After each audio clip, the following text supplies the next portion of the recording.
Indian ഭരണഘടന അംഗീകരിച്ചതിന്റെ 75ാം വാർഷികത്തോടനുബന്ധിച്ച് ലോക്സഭയിൽ പ്രത്യേക ചർച്ച പുരോഗമിക്കുകയാണ്. വൈകിട്ട് 5 മണിയോടെയാകും പ്രധാനമന്ത്രിയുടെ മറുപടി പ്രസംഗം. പ്രതിപക്ഷമാണ് പ്രത്യേക ചർച്ച വേണമെന്നുള്ളൊരു ആവശ്യം മുന്നോട്ട് വെച്ചതെങ്കിലും കേന്ദ്രമന്ത്രിമാർ അടക്കം ലോക്സഭയിൽ കോൺഗ്രസിനെതിരെ രൂക്ഷ വിമർശനങ്ങളാണ് ഉയർത്തുന്നത്. കൂടുതൽ വിവരങ്ങളുമായി എസ് നന്ദഗോപൻ ചേരുന്നുണ്ട്. നന്ദൻ, എന്താണ് ഏറ്റവും പുതിയ വിവരങ്ങൾ?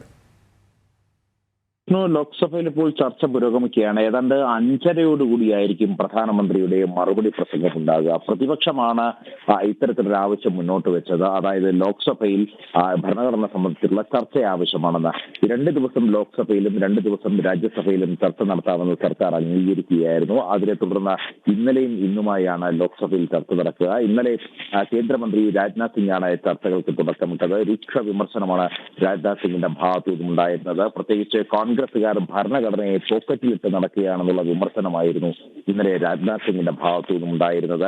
അങ്ങനെ ഭരണഘടനയെ പോക്കറ്റിലിട്ട് നടന്ന അവരുടെ പൂർവികരുടെ പാരമ്പര്യമാണ് ഇപ്പോഴത്തെ നേതാക്കന്മാർ അനുകരിക്കുന്നതെന്നും ഇന്നലെ രാജ്നാഥ് സിംഗ് വിമർശിച്ചിരുന്നു. മാത്രമല്ല BJP ആകട്ടെ ഭരണഘടനയെ നെറ്റിയിൽ ചൂടിയാണ് നടക്കുന്നത്. ഭരണഘടനയെ ഉയർത്തിപ്പിടിക്കുന്ന ധാർമ്മിക മൂല്യങ്ങളിലൂടെയാണ് ഭാരതം ഇപ്പോൾ BJP സർക്കാർ ഭരിക്കുന്നതെന്നും അദ്ദേഹം വ്യക്തമാക്കുകയുണ്ടായി. വലിയ നഖശികാന്ത വിമർശനമാണ് ഇന്നലെ രാജ്നാഥ് സിംഗ് നടത്തിയത്.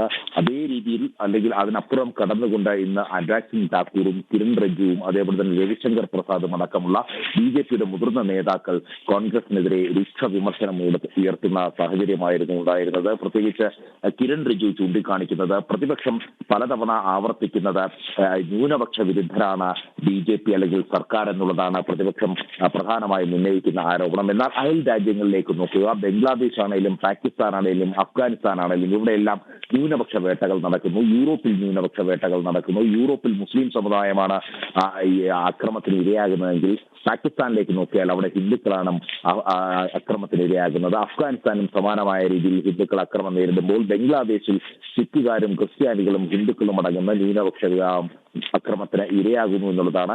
എന്നാൽ ഇവർക്കെല്ലാം അഭയം നൽകുന്നത് ഭാരതമാണ്. ഭാരതത്തിലേക്കാണ് ഇവരെല്ലാം ഓടിയെത്തുന്നത്. ഭാരതത്തിന്റെ പാരമ്പര്യവും പൈതൃകവും അതാണ് എന്നുള്ളതാണ് കിരൺ റിജിജു അടക്കം ചൂണ്ടിക്കാണിച്ചത്. അതേപോലെ തന്നെ രവിശങ്കർ പ്രസാദ് വ്യക്തമാക്കിയത് രാഹുൽ ഇന്ന് കൂടുതൽ ഗൃഹപാഠനം നടത്തണമെന്നുള്ളത് ആവശ്യമാണ്. രാഹുൽ അടിയന്തരമായി അദ്ദേഹത്തിന്റെ ഉപദേശകനെ മാറ്റണമെന്നുള്ളതും രവിശങ്കർ പ്രസാദ് വ്യക്തമാക്കി. മാത്രമല്ല ഭാരതത്തിന്റെ പാരമ്പര്യവും തനിമയും എന്താണെന്നുള്ളത് രാഹുൽ കൃത്യമായി പഠിക്കണമെന്നുള്ള ആവശ്യമാണ് രവിശങ്കർ പ്രസാദ് മുന്നോട്ട് വെച്ചത്. മാത്രമല്ല സർദാർ വല്ലഭായ് പട്ടേൽ ഇല്ലായിരുന്നെങ്കിൽ രാജ്യം ശിഥിലമാകുമായിരുന്നു എന്ന് പറഞ്ഞ അദ്ദേഹം സ്വാതന്ത്ര്യാനന്തരം 550-ലധികം നാട്ടുരാജ്യങ്ങളെ ഒന്നിപ്പിച്ച വ്യക്തിയാണ് സർദാർ പട്ടേൽ എന്ന് വ്യക്തമാക്കി. എന്നാൽ ജവഹർലാൽ നെഹ്റു ആകട്ടെ ജമ്മു കാശ്മീരിന് പ്രത്യേക അധികാരം നൽകിയാണ് ഉണ്ടായത്.